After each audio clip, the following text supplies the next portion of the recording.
I woke up to the sound of ravens flying over our vertical world.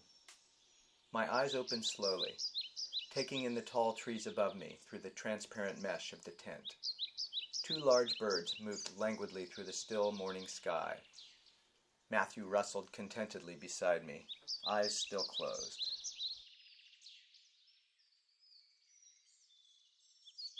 We walked about 4 miles to get to this campsite, following an arboreal waterway that tumbles out of the Washington Cascades, approximately 20 miles north of the Oregon border. It all began with a letter that Matt sent me on Father's Day. "We have always talked about a weekend backpacking trip," he wrote. "It's time to explore some new territory. Get yourself up to Portland. I'll have a pack waiting for you and everything planned. We can get out into some old growth for a few days." And here we are. These woods are endless, accessible only by well-tended paths bordering the creeks, slicing through steep canyons that open a glimpse into a meandering ribbon of sky. We took our first swim at Wildcat Falls, plunging into the clear emerald waters, an exultant moment. Matt broke out a rustic picnic while we drip-dried on a smooth, sunny boulder. We find ourselves utterly, blissfully alone. Yesterday, this vast forest came to life under a soft mist of rain, ferns dripping, trees brooding, banana slugs emerging from their wet layers. The rain fell on and off throughout the day, but it didn't dampen our moods. During one brief downpour, we sought refuge beneath an overhanging ledge in the wall of the creek bed, huddled against the mossy embankment like the Sioux probably did long ago.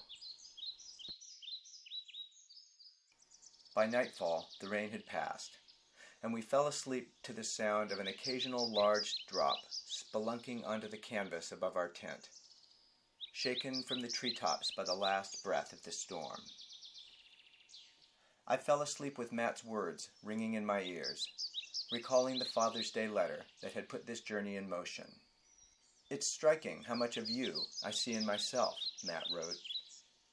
"Sometimes I notice it in subtle, surface-level expressions, like the tone of my voice, or the style in which I approach a conversation. Other times I see it in the experiences that bring me joy, like long bike rides, sitting in coffee shops with a laptop and a book, getting lost in musings and conversations with close friends, savoring the clarity of the early morning light. In a deeper sense, I see you in my ideals for the kind of man I want to be, and in the kind of life I want to create for myself. For as long as I can remember, you've shown me a vision of masculinity that is thoughtful, sensitive, humorous, and lighthearted. You've shown me how to stay open-minded and intellectually adventurous, always exposing myself to new ideas.